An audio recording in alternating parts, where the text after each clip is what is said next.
Assalomu alaykum hammaga. Bugun men o'rtog'im bilan 99 Nights in the Forest anaqa nima deydi, hozir o'rtog'im qo'shiladi. O'shan bilan anaqa ikkita anaqa o'ynamoqchimiz. Ikkalamiz o'sha 99 Nights in the Forest bilan Grow Garden o'ynamoqchimiz.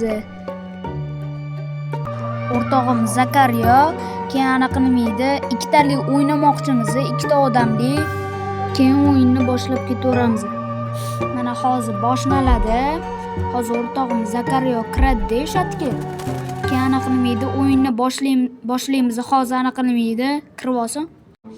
Ana endi o'yinni boshladik. Hozir kutib olaylik.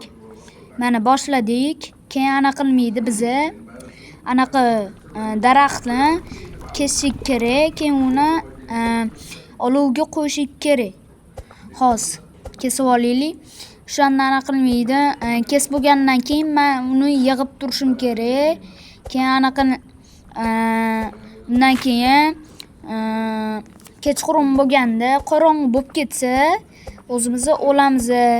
Keyin o'shaning uchun olovlarni anaqa yoqib turish kerak o'shanda.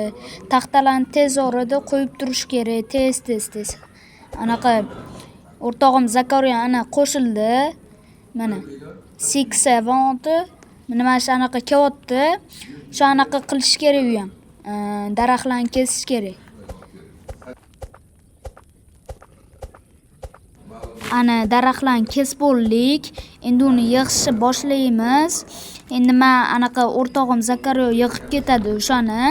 Keyin men anaqa unga kesib berib turaman. Anaqa o'shanda osonroq bo'ladi. U olib turadi, men anaqa kesar ekanman-da daraxtni. O'zim kesishim kerak. U anaqa nima deydi, olib turadi bu taxtalarni. Men kesib turaman. Shunaqa qilish xohladik-da. Anaqa keyin u anaqa nima deydi, ana qovuni ham yeyish kerak, lekin yemayapman. Biza bu yerda 4 ta 5 ta bolalarni topish kerak. O'sha yerda mana anu Zakariya o'rtoqlarim anaqa olovga qo'yib turibdi taxtalarni. Keyin o'rtog'im Zakariya anaqa qilyapti-da, kesyapti hamma narsalarni.